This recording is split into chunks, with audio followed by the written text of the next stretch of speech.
Hi everyone, I'm Gina Minardi and I'm a licensed therapist who got fed up with therapy. This is a one-woman show about my journey of finding the spaces between non-traditional approaches of healing. What I learned is that there's no one right way to heal, and you truly are your best resource. Therapists and healers are meant to support you on your path, but they don't have all of the answers. You do. This show is about the spaces between laughter, tears, thoughts, ego, soul, messy growth, and moments of joy. It's about personal liberation, inner knowing, and the tools that get you there. I will cover topics that make many of us uncomfortable and interviewing people who are willing to go there. I've spent thousands of hours listening to human beings navigate their life story, from rehabs in Malibu to homeless shelters in East LA, and now my private practice. It has been some of the most profound, painful, and beautiful moments in my life. Thank you so much for joining me.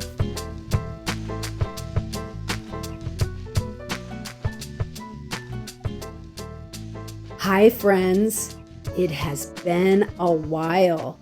How are you and how have you been during these few weeks that I took off of podcasting, if that is a real word? I sincerely have missed you all and have felt your energy from messages received during this time off.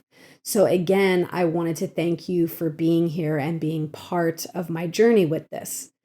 So I decided I needed to heed my own advice and take some time off for myself. Outside of being sick and bedbound in 2020, I hadn't taken a week off of work or therapy, and then I moved from my home in Los Angeles of 13 years to a small mountain town. One of my friends actually urged me to write an episode about this process, and I thought to myself, why? Everyone is moving during this pandemic. It's kind of part of the course at this point. But as I went through the process, I was blown away by the grief, energetic layers held in my body that still needed to be shed, and the overall experience of major transition, which is a death of sorts, which then leads to growth and a rebirth. Stepping into the unknown is so necessary for us all, but most human beings, including myself, have and are resistant to changing anything in our lives. We live for comfort, routine, and structure, but these are also the things that can extinguish desire, life force, and passion in our lives. So I'm going to start with my decision to leave LA, which I think began many, many years ago. Most of my friends would hear me obnoxiously lament about the amount of people in the water while we're surfing, the level of materialism and hustle in the city, and overall frenetic energy. But please let me back up for a second before I offend any of my LA friends. I love Los Angeles. There is a pulse that is undeniable, a fiercely creative community, and loads of people who truly want to get after life. But within that paradigm is also an incessant need to be somebody, to always be producing and creating, socializing, etc. I'm in the process of my life of becoming nobody, as Ram Dass puts it. When I say that, I mean that I'm moving into more of the space of being less identified with Gina. The idea of needing to be special and overly identified as an individual self. And as many of us do this continued need to seek validation from the external world being somebody or something special, I've really moved more into a space of not wanting to engage in that. So really, we are all special and we are all not special in the same, how do I want to say that? Just in that sentence, please just take a little moment with that. It may sort of ruffle some of your feathers or offend you if you really love your identity or your power in the world. I get it.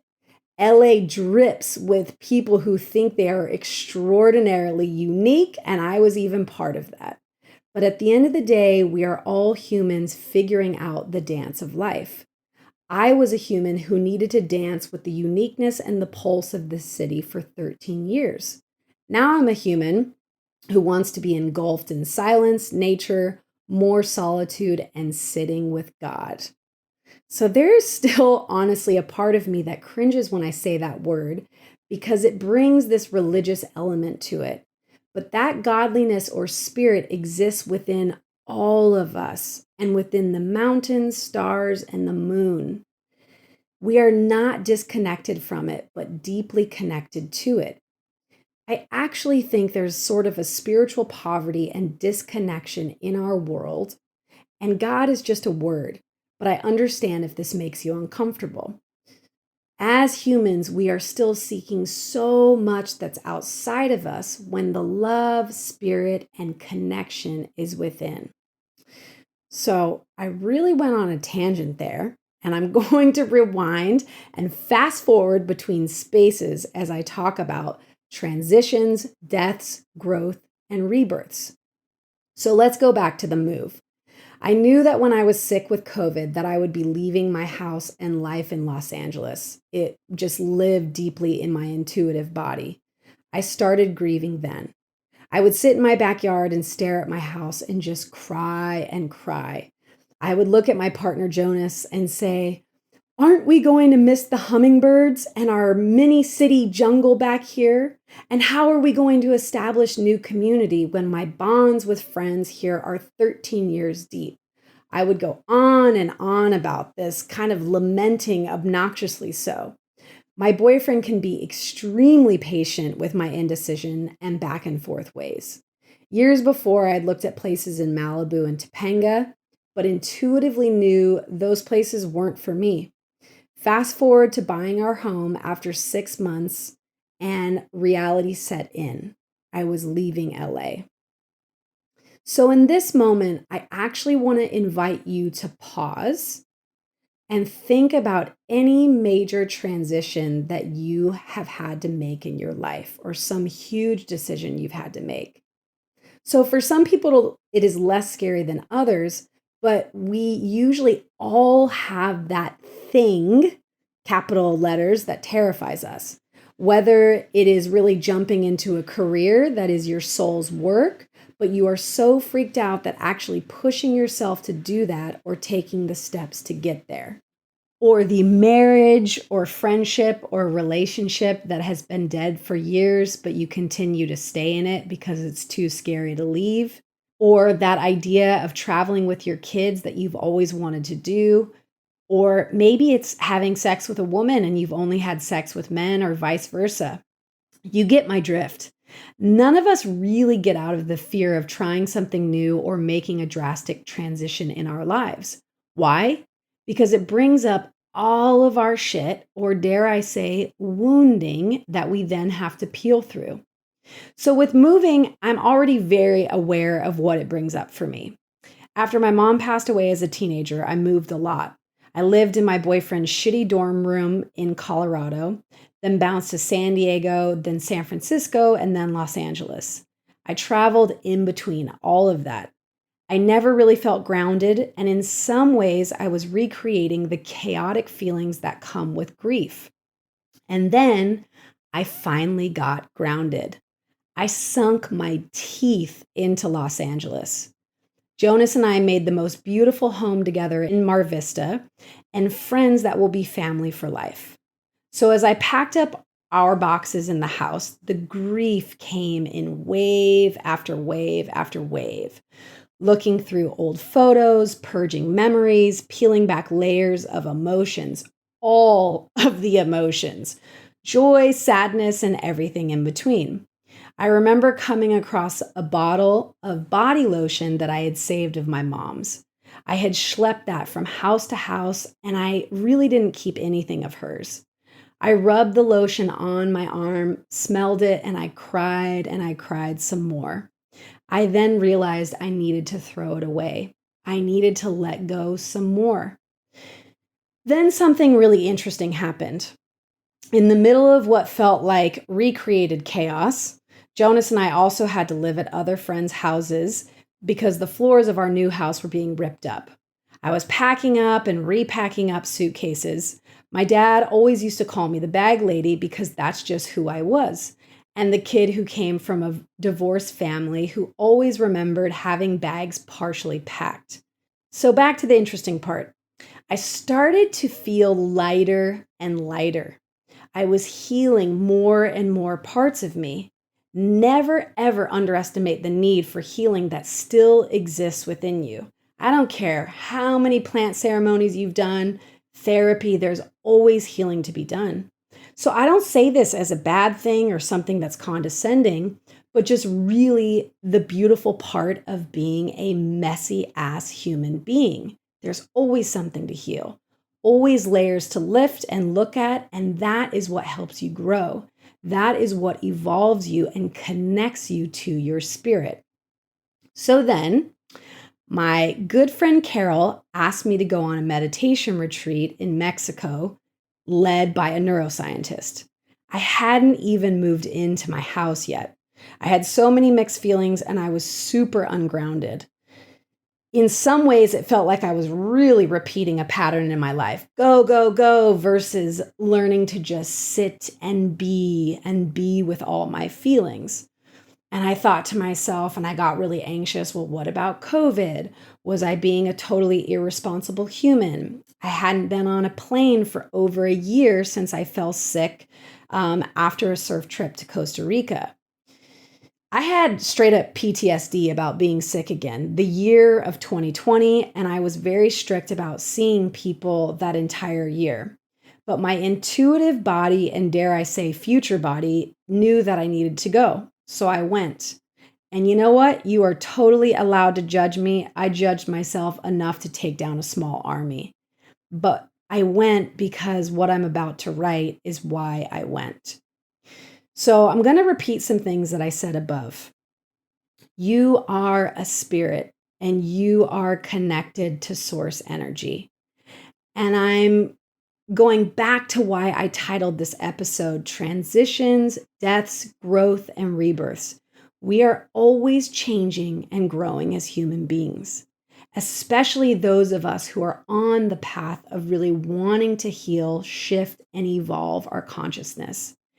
And within this process, remember something. You are divine.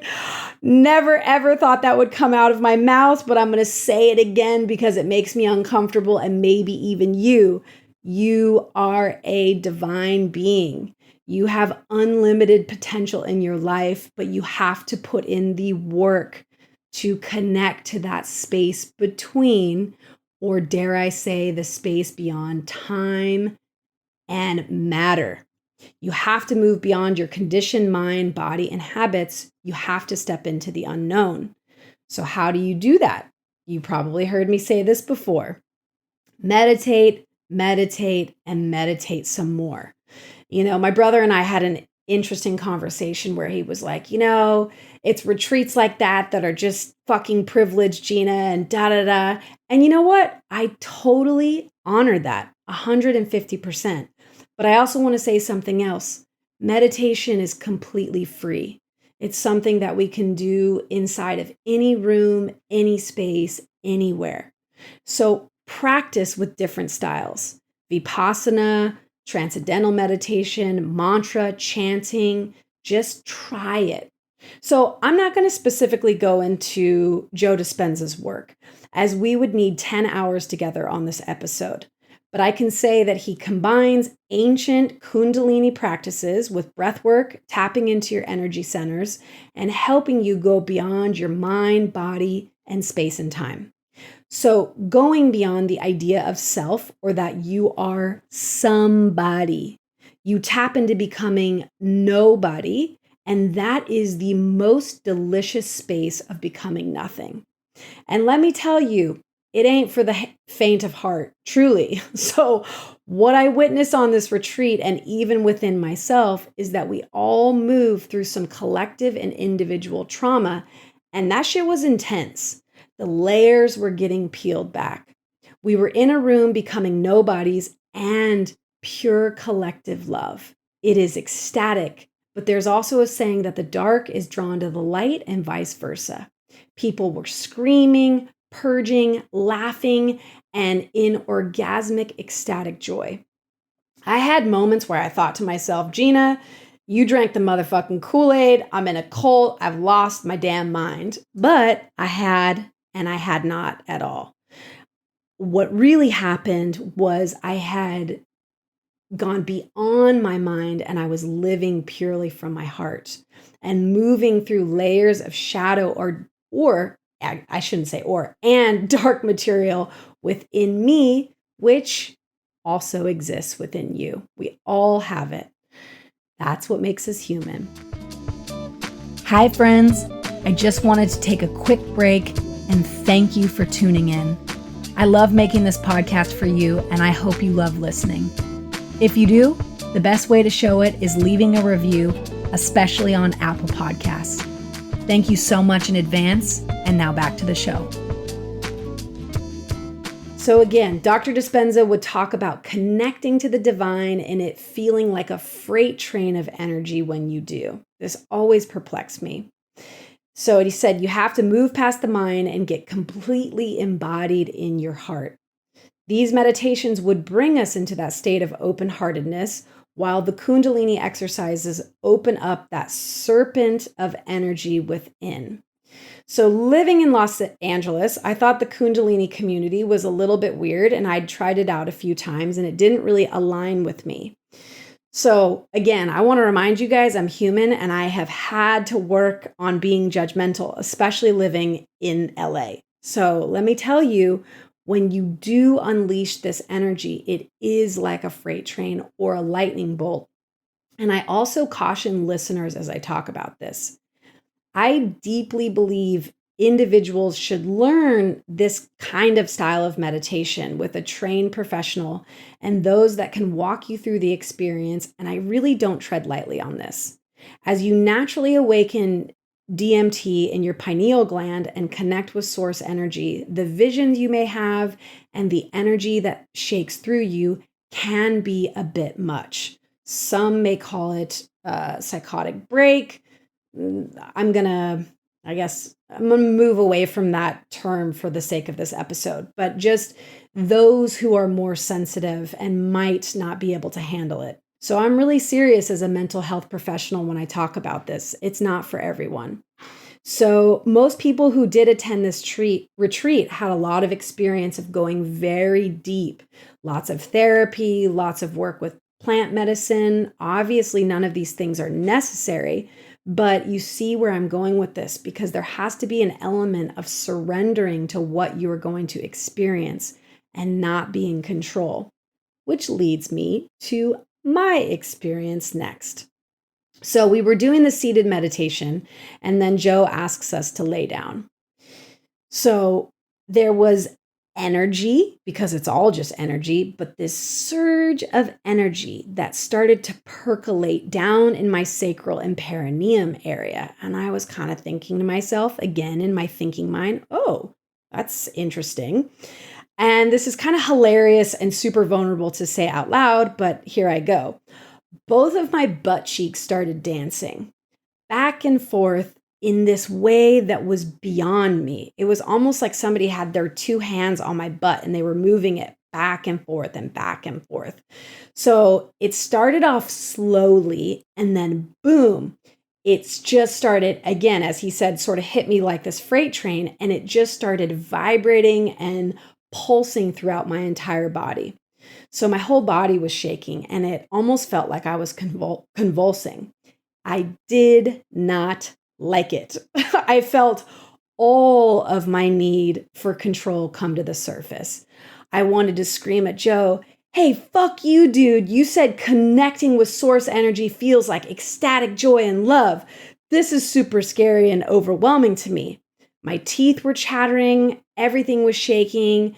I tried to sit up, but I barely could because I was shaking so much, and I just held on to the legs of a chair. So again, even as I retell this story, my armpits are sweating right now. And I just kept hearing this voice, surrender, Gina. Let go, let go, let go. You are okay. You are releasing generations of fear and anxiety. You are letting go of panic. We've got you. And I was like, who the fuck is we? And after this, I broke into hysterical sobbing with my friends Carol and Caesar. Caesar asked me if I wanted a hug, and I honestly felt myself resist being supported. But I fell into his embrace and I cried and cried. I let his love wash over me and pour into me. In true Gina fashion, I took off to my bedroom and I thought what I needed to do was write about the experience and make sense of the experience, because the analytical part of my brain wanted to make sense of it and I kind of wanted to prove it to myself. And instead of that, I ended up napping. I took care of myself. I took a shower and I let myself integrate all of the things that just happened in my body the way that it needed to. So then I told my friends I was kind of nervous and a little bit apprehensive to go back. But Carol reminded me, Gina, it's just all energy, including source energy. It's energy and it's nothing to be scared of. So I actually ended up talking to another woman outside who had a similar experience. I realized in that moment how much in life we get attached to just wanting the good moments in life, the joy, the calm, the balance, the happiness, the ease, the contentedness. But that's not motherfucking life. Sorry, I'm swearing a lot in this episode. I'm Italian. It is what it is. So I'm not telling you to seek out suffering. Far, far, far from that. But you must go deep to heal. You must take uncomfortable risks in life to engage in huge joy and tapping into that life force energy. So what happens next was just incredible and beyond for me. So, but see, look at me. I'm getting attached to the good feelings of what happened next. So the next day, we take our seats to begin a 2-hour meditation. Mind you, that by the end of this, we were seated for 4-hour meditations, sometimes at 4 a.m. And in my past, you couldn't have paid me enough money to do that. So I'm feeling trepidation in my body about getting into this space of becoming no one, no thing. And I feel myself resisting. But I tell myself, Gina, step into the courage and get brave for myself and the collective energy. And I let go. I let go of control and I started the breathing exercises. At this point, my energy centers, or chakras, as some would call them, have visually turned into glittery fruit. I can see each one clearly in my mind's eye. A strawberry, for my first center or my root chakra, orange for my second, a lemon for my third, a green apple for my heart, fourth center, which later on in the retreat would emit gold light, blueberries for my throat chakra, and glittery purple grapes for my brain and mind's eye. I could even tune in to the right and left spheres of my brain, as well as locate my pineal gland, which was a shimmering lavender amethyst. My crown chakra, or seventh center, was a jicama cut in half. So the white part of it was like this glittery white. And then my eighth center, the energy field surrounding me, was a glittery gold.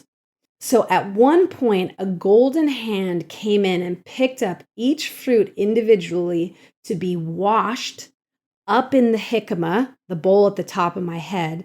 And it was washed with this faucet that had all this like silver and gold coming out of it. So then I started breathing and doing the exercises and going even deeper and surrendering even more. I started to feel the energy moving. I felt myself get a tiny bit nervous and resist a little bit. And then I just kept telling myself, surrender to source and to spirit, Gina. Just surrender. And then all of a sudden, I started to smile, this like shit-eating grin, like hurt your face kind of smile. I don't know if any of you have ever done ecstasy. And yes, I'm the therapist who's going to say that I have. But you just get this smile sometimes that you like, it hurts almost, that it's so big. So then I started laughing and laughing so hysterically at just cry laughing. And I didn't give two shits who I was disturbing. And then all of a sudden, my feet started doing this weird tap dance movement. I used to actually tap as a kid, and I loved tapping. I was tapping, tears were streaming down my face with joy. I was laughing, and I was just going, what? But I couldn't even think what, because I was so not in my mind. I was just in the experience. So it was me, but not Gina. I was spirit, and I was dancing with spirit. So I want to ask you, just to take a moment, if this does make sense. And I understand if it doesn't make sense, or you think, whoa, this therapist has lost her damn mind. Because in the past, I don't know if I could have completely understood this with my mind. You just have to step into that energy and do the dance with the divine or source. So I sat in my chair and I danced in a way that wasn't me. And if any of you know me well, you know that I love top 40 booty jams. And you can also find me in my car listening to Pantera or Slayer. But all of a sudden, I was moving in this ethereal way. For the first time, I felt really, really feminine, like deliciously feminine, something I've always struggled with. For much of my life, I've kind of felt like a dude trapped in a very female body, but I was moving like this feminine force of water is the only way I can describe it. Just flowing, laughing, crying, tears of joy, and tap dancing my feet away. So as I wrote this, I'm having this moment of hesitation because once I heard someone say to me, you don't share, Gina, all the sacred parts of your life for the world. You hold them for yourself. But I'm wondering out loud in this moment with you, why? Because as I'm talking about becoming nobody, why are we so scared to share our sacred selves and our vulnerable truths to the world? Why? Because we're fearful of being judged, or because maybe for some reason it will no longer be sacred to me. I call total bullshit on that in the most loving way. I share this because I believe it's what's missing in modern life, our connection to source energy. We have lost this because I believe we've kind of lost our way in modern life. We are slowly becoming robots, and we love to interact with our phones more than people and more than ourselves, nature, silence, and again, source energy. Money has become God, power has become God, beauty, and the need for validation, or even, dare I say, fame through outlets like social media is climbing the ranks of what we are so deeply, deeply attached to. But what I have realized is that so many of us don't know how to. And those of us in complete survival mode, which, we don't know where we're going to get our next meal, find a place to sleep, it can be much, much, much more challenging. But I'm not saying that we can't all connect to source energy, and we should. And it's my goal to help everyone and anyone do this. So another why, because we've all moved beyond into this very polarized state of being, othering one another, fearing and hating one another, feeling and creating separateness with one another. We are inextricably connected to the whole, to the planet, to the animals, to the stars, as I said before, and beyond. When you start thinking, and more importantly, beyond thinking, opening your heart in that way, you shift you. And most importantly, that helps shift and heal the whole and the world. But it starts with you. Your judgments, your neuroses, your woundings, we all spill onto each other. It's intergenerational, and it's not about judging it or going, oh my God, it's just about what can I do to heal this? So I'm going to transition into rebirth. In this episode, I have talked about moving through major transitions, growing from that grief that arises from big changes, because you are moving through and letting go of a past or conditioned elements of yourself. So it is a metaphorical death when we make huge changes in our life, and our new experiences challenge us to grow exponentially. Collectively, we are going through a birthing canal right now. In one of our earlier episodes, a Buddhist, Jack Kornfield, he's actually the one that talked about this in the beginning of 2020. How could we look at this as a birthing canal, that it's messy and gnarly, but how can we grow and evolve? So the world is slowly opening back up right now. People are traveling, hugging, and coming out of the cocoon of isolation that we've all been in. We have all done deep work on ourselves in one way or another in the past year. This last year has collectively forced all of us to sit with ourselves, our families, and relationships. And I'm going to be lovingly and compassionately clear. It has been a privilege for all of us to be in that position if we didn't need to be out there risking our lives on the front lines or starving or worrying about how we were going to have housing, etc. The spectrum was incredibly painful and uncomfortable for most of us, but for some people, it was catastrophic and fatal. So again, I'm being a little bit redundant, but it amplified this divide and polarization, whether we were talking about Trump and Biden, to be vaccinated, not vaccinated, Black Lives Matter, everything has just been ramping up to the surface. So politically, racially, economically. So we need to continue towards healing individually and collectively. We need to continue to look at our relationship with individualism, money, and greed. We need to continue to look at how we speak about one another and vilify the other. And to do this, healing ourselves first and foremost. I'm being redundant because I want all of us to just kind of steep in this like a good tea. So I deeply, deeply believe this. It's the ripple effect to heal the collective. And I say it with all of the love and all of the compassion. So as we move through this birthing canal, there is a brightness that I see in people's eyes. There's excitement about the future. There's hope. There's new experiences to come, and loving up on one another, seeing such a fierce and joyful presence in even the most mundane activities.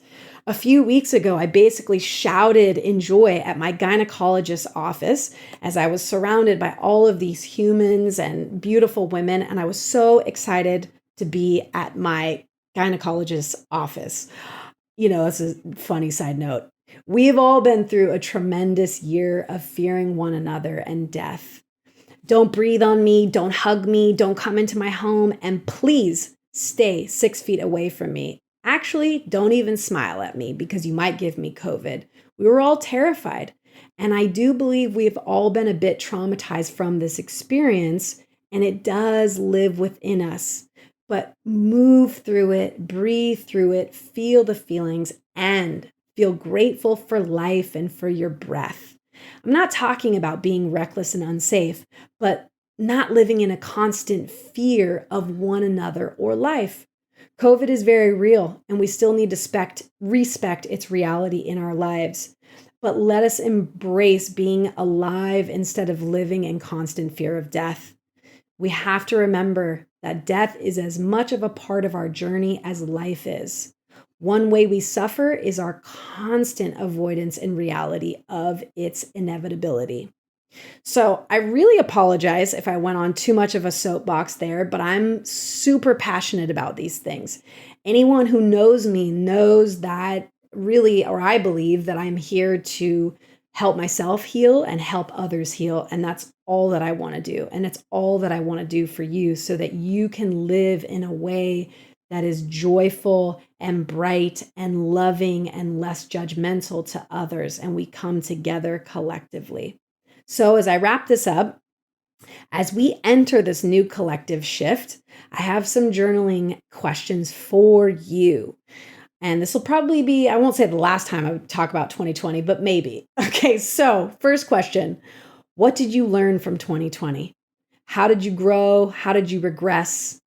What do you still need to work on to feel more connected to yourself and others?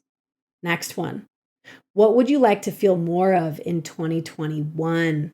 What are some things that you learned in 2020 that you would like to bring into 2021?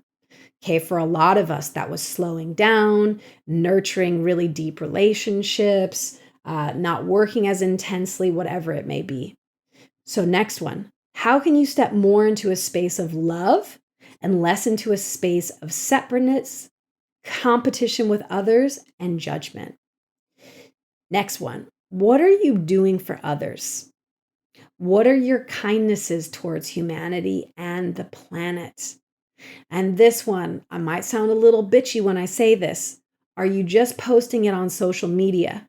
Or are you actively engaging with humans about the things that need to be healed in this society? Next one, how can you learn to stop complaining? Truly, we all struggle with this. I struggle with this. But how can we all look at each day of your life as a gift and as a miracle? Because it is. Next question. What risks and areas of your life still feel incredibly stagnant? How would you like to grow, and what are you going to do about it? Next one. What do you need to grieve and let die? What would you like to birth? So, holy shit. So I sat down and this all poured out of me, and I'm not going to edit a damn thing because this was my truth and this came from my heart and from my soul. I feel like I didn't even really write it. I love you all, and may you just continue on the journey of healing, stepping into your power, helping others around you and the world. Thank you so much for listening, and have a beautiful rest of your day. Hi, friends. If you have been enjoying Spaces Between, please take a moment to subscribe, and leaving a review is the cherry on top. Thank you so much, and I look forward to connecting with you next week.